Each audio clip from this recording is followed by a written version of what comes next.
and welcome back. In this video, we are going to start putting in actual numbers. So I wanted to start off where we left on the last video. On the last video, we put in our budget numbers, and we ended here on the year in review where you can get an idea of where you're going to be by the end of the year or throughout the year. So what I want us to remember is this number here, the negative 442.14. I'm just going to type it in right here so we don't forget that number, because my memory, we will certainly forget it. So now let's go ahead and start entering in actual numbers, and as we do, these numbers will change. I just wanted to show you that. All right, so let's go over to July, and in here we are going to be entering in our actual numbers. Now whenever you go to do this, you may start off with doing it weekly, you may do it monthly, you may have to do it a few times a week. Whenever I started out with this spreadsheet and started watching to where my money was going, because we would always end out spending more than what we had, and I just didn't know why.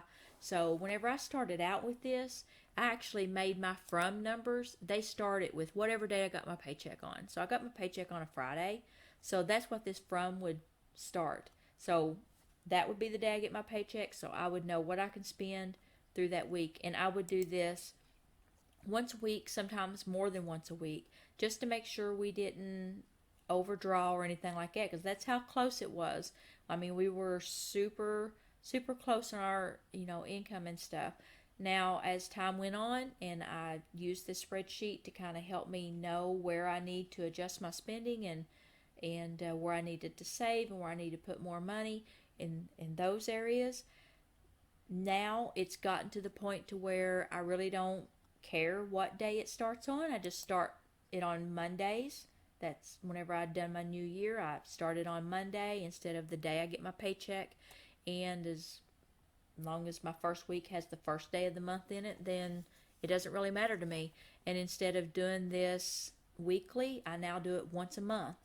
I come in here one time a month. It's on the right around the 26th of the month, and I will put all my bills in to pay for the next month. I go into my bank account and do bill pay and get all my bills set up to pay for the next month, and I'll come in here and match that up with what I've got going on in here, and I'll take my past month's transactions and I'll update all this stuff.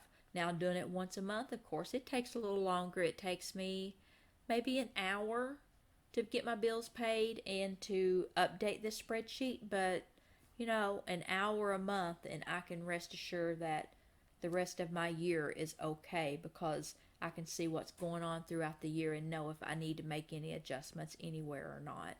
So it's not too shabby, taking an hour a month to have that peace of mind all year long.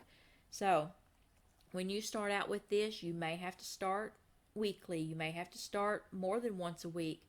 You may be in the shape now where you can just do it monthly. For this example, what we're going to do is we're going to pretend that it's monthly. We are also going to be pretending that our bank statements are of perfect order, and that it's in the same order as what this spreadsheet is. And we're just going to go down through here and enter the numbers. Now we know in real life these bank statements go up and down and sideways and everything else, and you'd be putting, if we'd done that, we'd put one number here and then we have to scroll down here and put another number here and scroll back up here. We have to do that, and it would take us much longer, and I don't think you want to spend that much time with me in this video. So we're going to pretend it's a perfect world, and we're just going to enter these numbers in as if the bank statement or your online bank, whatever it is you're looking at, or you may be keeping receipts in your purse, what have you, however it is that you're gathering these numbers from, that they are in the perfect order, and we're just going to fill it out. So we're going to start with income, and on the income, we budgeted $526.78. Let's pretend I get paid salary, and this is what I get paid every week, but might be off a penny or two, I don't know. So let's say this one, instead of being $526.78, it's $526.77. Okay? So we're just going to do that. And say our side hustle, say our first one, $100, we almost made it to $100, but not quite.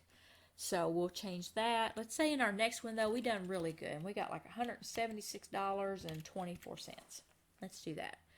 And then say, something happened through the month and you were able, or I was able to earn an extra $50 for doing something. Now, this is, a happy surprise. It's not something that we budgeted for, so it doesn't need to be put in our budget. So we'll just enter the 50 here. You don't have to go over here and fill out all this stuff because you do that for your budget. So, your budget number is 0. That's fine because this was not a planned thing. It's just something that happened. So it's going to be added in so it'll show on our actual, okay? So let's go on down to some expenses. Now we know all of this stuff is estimated. Now one thing, I probably should have mentioned this over in the budgeting video, but one thing I like to do as far as take something like electricity. I don't know about where you live, but where I live, electricity, you pay a lot more in the winter time than you do in the summertime, and then during the fall, then it's even lower. So it's like all over the place. So what I'll do is I'll take the year prior, and I'll kind of estimate what I think my electric bill will be each month, and I'll put that amount in there for each month based on that. And I always usually overestimate a little because I'd much rather have a little extra income or a little extra money throughout the year than to worry about being overdrawn. So I do kind of overestimate this a little, but I do it for every month. Actually, the electricity bill is the only bill that I have to do this with, and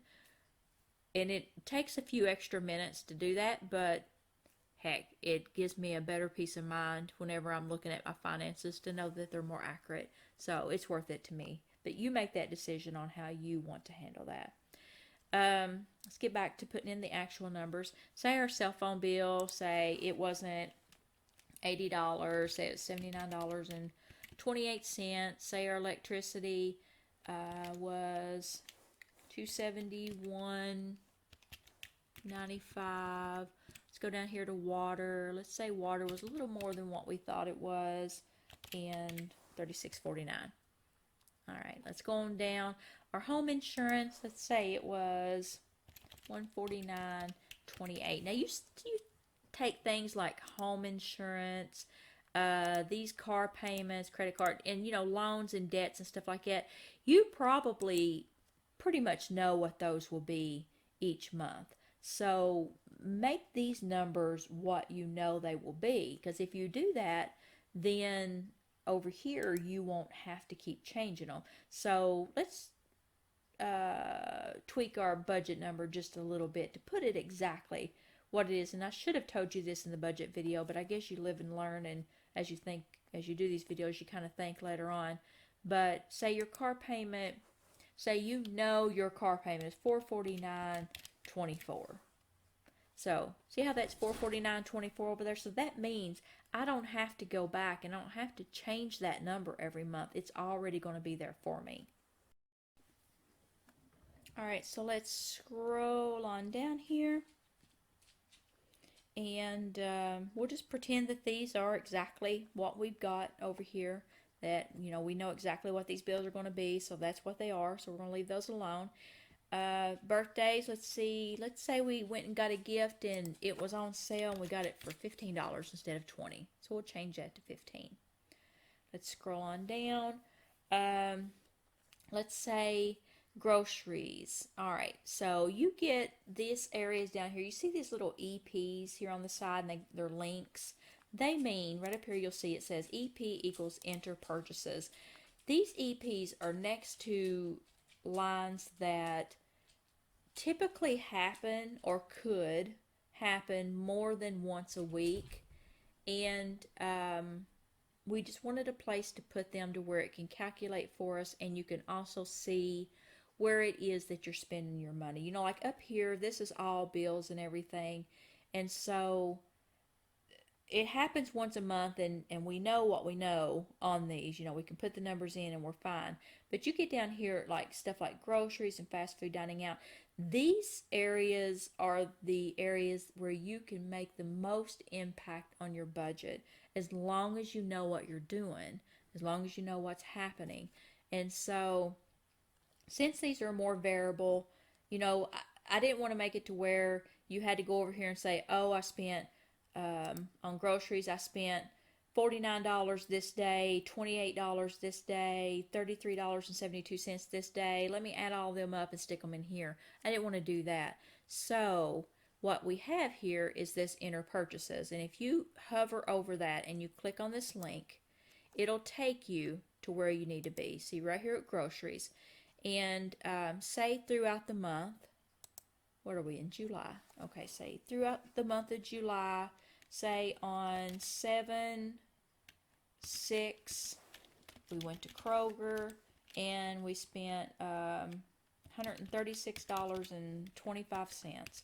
And then say on 7/8, we went over to Save a Lot and we spent $43.28. And then say on 7/15, I'm not going to fill in words here because you don't have to fill in these words, but it's just good to have them so you'll know where you spent your money. But let's say we spent $34.52, and then say 7/20, we spent 100, and we got crazy and had a party or something and spent a whole bunch of money.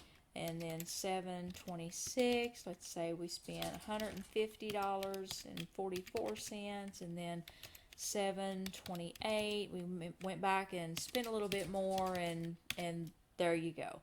We'll put in some numbers right there.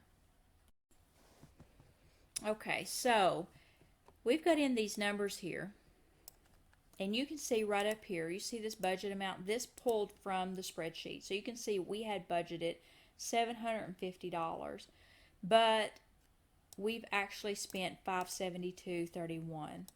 It pulled that from those.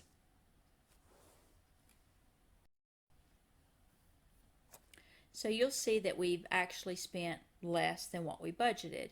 Now, if we click this back to July dashboard, let's go back. It'll take us right back to where we were. And you'll see that these numbers change. Now you'll see that's still white. That's because it's saying that we didn't spend any money on groceries that week. When the numbers change, when there's been entries put in, it'll change to this blue to let you know there's been an update. So let's go back over here and put something in for that week so that it doesn't look like we haven't spent anything. Let's go back, click the link, and let's go down here and do 7/1, and we spent $137.55.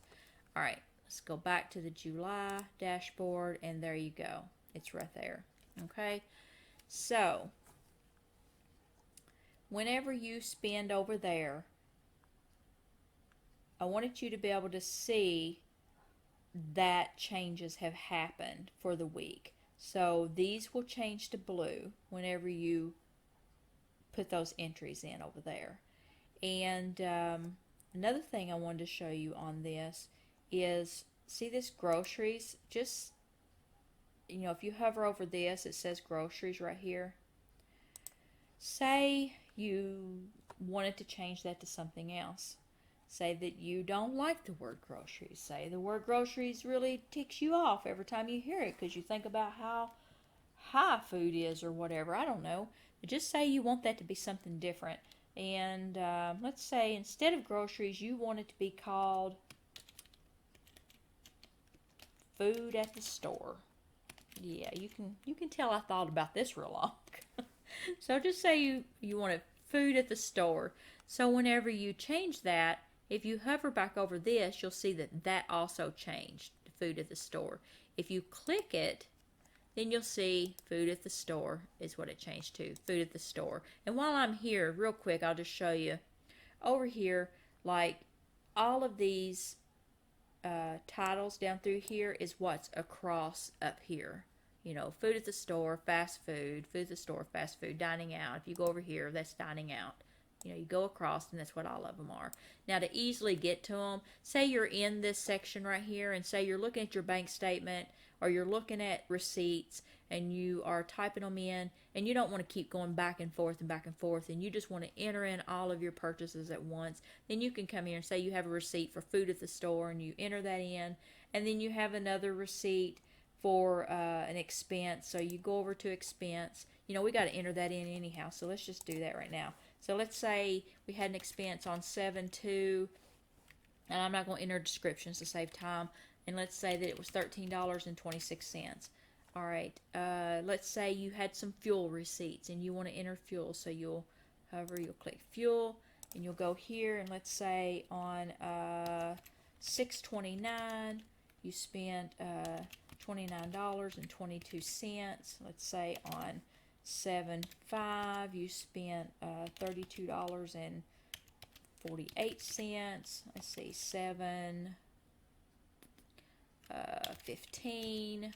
Say you spent $39.47, and 7/23. Let's say you spent $24.11, and we'll do one more, 7/30, and say you spent $16.88. All right.